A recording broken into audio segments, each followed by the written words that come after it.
नमस्कार। चंद्रलोक में आपका स्वागत है। आज मैं आप लोगों को कारक का एक महत्वपूर्ण भाग करण कारक आपको आज बताने जा रहे हैं।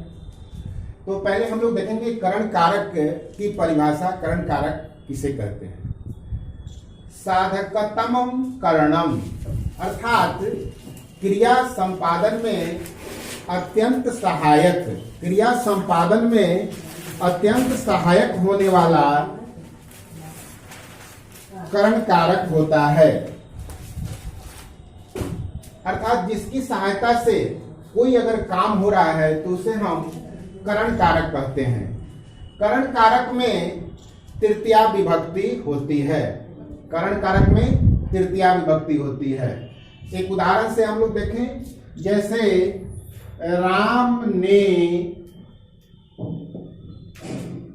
रावण को वाण से मारा। यहां पर यह जो मारने की क्रिया है वह किसकी सहायता से हो रहा है? तो बाण से हो रहा है। तो यहां वाण जो शब्द है वह करण कारक में है।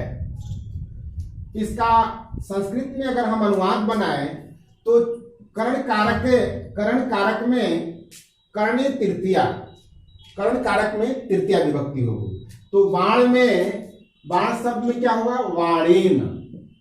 वाणीन क्या हो जाएगा? वाणीन। अर्थात ये राम जो है कर्ता कारक है तो इसमें होगा रामः। ये कर्म कारक है, इसमें होगा रावणम। वाणेन रामः रावणम वाणेन हतवान। हतवान, राम ने रावण को बाण से मारा।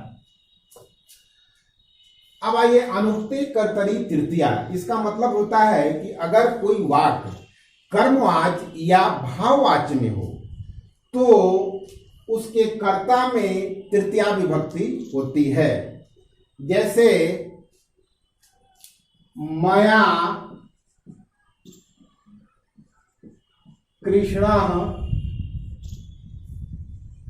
दृश्यते। कर्मवाच्य का मतलब इंग्लिश में पैसिव वॉइस कहते हैं, जिसमें यहां आप देख रहे हैं कि मया, मया शब्द जो है ये किसमें है? तृतीया विभक्ति में है। ये कर्ता है। तो यह वाक्य जो कि कर्मवाच्य में है इसलिए यहां पर मेरे द्वारा कृष्ण देखे जाते हैं। इसका अर्थ हम यहां पर मेरे द्वारा कृष्ण देखे जाते हैं। तो यह जो शब्द है ये क्योंकि वाक्य जो है कर्मवाच्य में है इसलिए यहां पर तृतीया विभक्ति का प्रयोग हुआ है। कर्ता में तृतीया विभक्ति आया है। अब आइए सहार्थे तृतीया। सहार्थे तृतीया का अर्थ होता है सह साकम सार्धम समम। सह साकम सार्धम समम शब्दों के योग में तृतीया विभक्ति होती है। सह साकम सार्धम समम, इन शब्दों का अर्थ होता है के साथ। जहां भी ये शब्द जुड़े हुए रहेंगे के साथ, तो वह जिसके साथ जुड़े रहेंगे उसमें तृतीया विभक्ति का प्रयोग होता है। जैसे हम लोग उदाहरण से समझें, जैसे राम के साथ, राम के साथ सीता वन गई। राम के साथ सीता बन गई। यहां देखिए के साथ जुड़ा हुआ शब्द जो है राम है, इसलिए राम में क्या होगा? तृतीया विभक्ति होगा। रामेण सह सीता वनम अगच्छत्।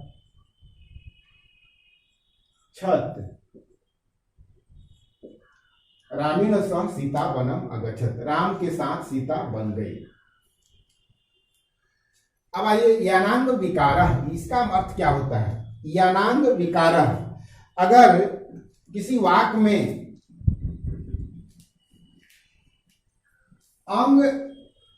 अंगवाचक शब्द में, शारीरिक अंगवाचक शब्द से अगर किसी प्रकार की विकार की सूचना मिलती है तो उसमें तृतीया विभक्ति का प्रयोग होता है। जैसे हम कहें वह आंखों से अंधा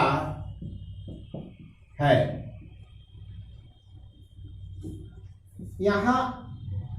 यहां पर आंखों से अंधा है, तो यहां विकार क्या है, आंख में है, इसलिए ये किस कारक में है, तो यह करण कारक में है और इसमें तृतीया विभक्ति का प्रयोग होगा। इसमें का मतलब आंखों से, तो सह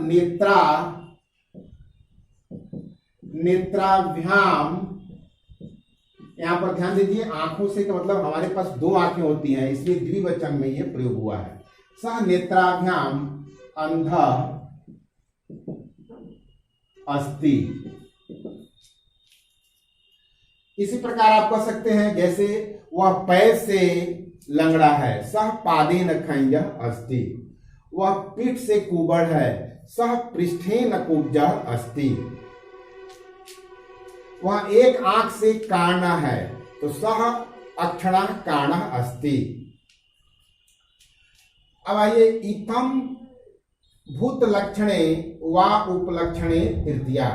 इत्थम भूत लक्षणे या उपलक्षणे तृतीया। उपलक्षण का अर्थ होता है चिन्ह। अगर जिससे पहचान हो तो उसमें तृतीया विभक्ति का प्रयोग होता है।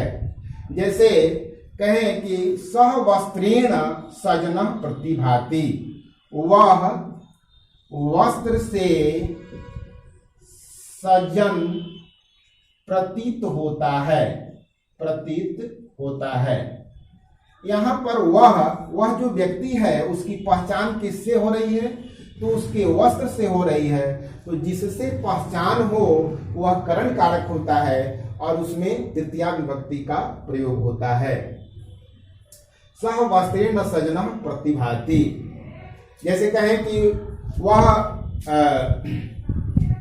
जैसे हम किसी छात्र को कोई अगर पढ़ने जा रहा है, उसके साथ अगर कोई किताब लिए हो तो हम कहते हैं कि वह विद्यार्थी जा रहा है। उसकी पुस्तक को देख करके हम उसकी पहचान करते हैं।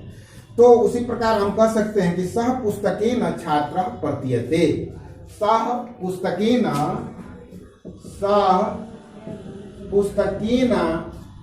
छात्रः प्रतीयते।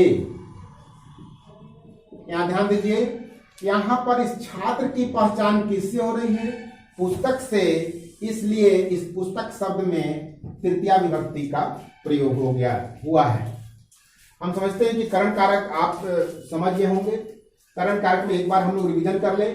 करण कारक किसे कहते हैं, तो जिसकी सहायता से जो काम हो उसको करण कारक कहते हैं, यानी क्रिया संपादन में जो अत्यंत सहायक हो उसे करण कारक कहते हैं। करण कारक में तृतीया विभक्ति होती है। वाक्य अगर कर्मवाच्य और भाववाच्य में हो तो कर्ता में तृतीया विभक्ति होगा। सहार्थी तृतीया सह साकम सार्धम समम शब्दों के योग में तृतीया विभक्ति का प्रयोग होता है। सह साकम सार्धम समम का अर्थ होता है के साथ, जिसके साथ के साथ जुड़ा रहेगा उसमें तृतीया विभक्ति का प्रयोग होता है। अपवर्गे तृतीया कार्य की समाप्ति या फल की प्राप्ति को अपवर्ग कहते हैं। तो जहां भी कालवाची और मार्गवाची शब्द रहेगा उसमें तृतीया विभक्ति का प्रयोग होता है, लेकिन उससे कार्य की समाप्ति का बोध होना चाहिए। अगर कार्य की समाप्ति का बोध नहीं होगा तो उसमें तृतीया विभक्ति नहीं बल्कि उसमें द्वितीया विभक्ति का प्रयोग होता है। जैसा कि हमने पिछले वीडियो में बताया था, काला ध्वनुर अत्यंत संयोगे द्वितीया एक सूत्र है। तो जैसे सह मासीन व्याकरणम अपठत, सह मासीन व्याकरणम अपठत, इसका अर्थ हुआ कि वह एक महीने में